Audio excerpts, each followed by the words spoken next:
अब तक हमने सीखा कि एनिमेशन होता क्या है। अब हम नेक्स्ट सीखेंगे कि एनिमेशन को बनाते कैसे हैं। जैसा कि हम सबको पता है, डिजिटल एनिमेशन बनाने के लिए काफ़ी सारे सॉफ्टवेयर्स हैं जिनका हम यूज़ कर सकते हैं, जैसे कि माया, अनरियल इंजन, हुडीनी।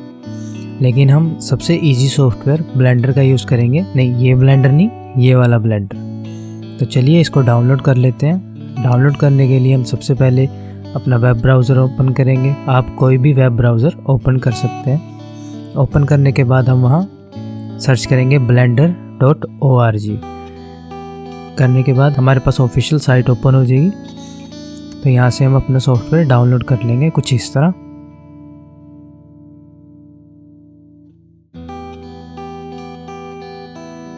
जैसे ही हमारा सॉफ्टवेयर डाउनलोड हो जाता है, हम उसे ओपन करेंगे। ओपन करने के बाद हम उसे इंस्टॉल कर लेंगे।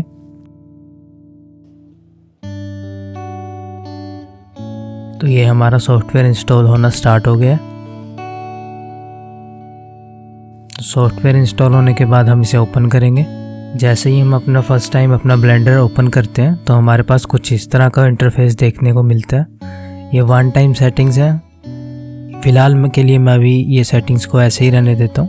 हम इसे इन फ्यूचर चेंज करेंगे अगर ज़रूरत पड़ेगी तो इसके बाद हमारे सामने एक विंडो और आती है, जिसमें सबसे पहले तो हमें ब्लेंडर का लोगो देखने को मिलता है और उसके साइड में हमें ब्लेंडर का जो हमारा सॉफ्टवेयर हम यूज़ कर रहे हैं उसका वर्जन, और उसके नीचे हमें कुछ शॉर्टकट मिलते हैं जैसे कि जर्नल, 2D एनिमेशन, VFX या वीडियो एडिटिंग। तो ये शॉर्टकट है कि हमें किस टाइप का प्रोजेक्ट स्टार्ट करना है। तो फ़िलहाल के लिए मैं सिर्फ इसे जर्नल पे कर लेता हूँ, या फिर हम इस विंडो के आउटसाइड कहीं पे भी क्लिक करेंगे। मैं यहाँ क्लिक कर लेता हूँ। क्लिक करने के बाद हमारे सामने हमारा ब्लेंडर का इंटरफेस आ जाता है।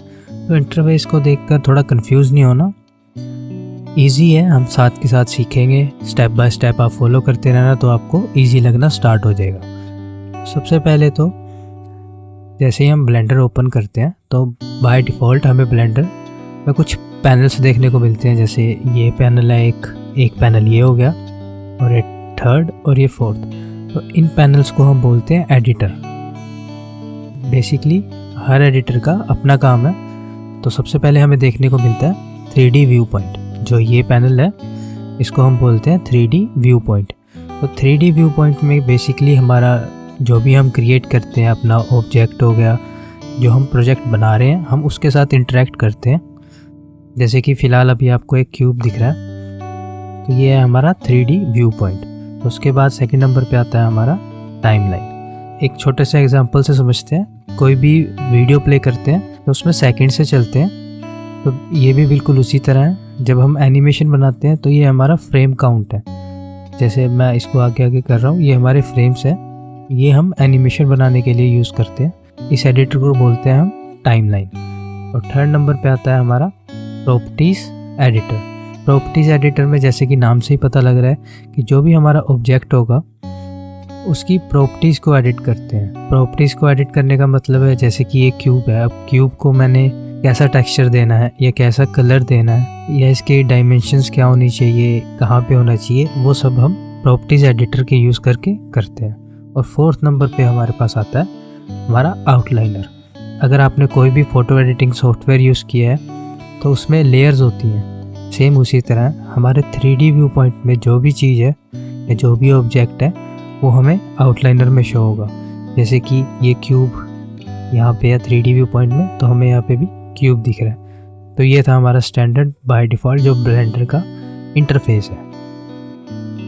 और इसी के साथ हमें सेम जो सभी सॉफ्टवेयर में देखने को मिलता है, फाइल्स, एडिट, विंडो, हेल्प, ये सब मिल जाते हैं।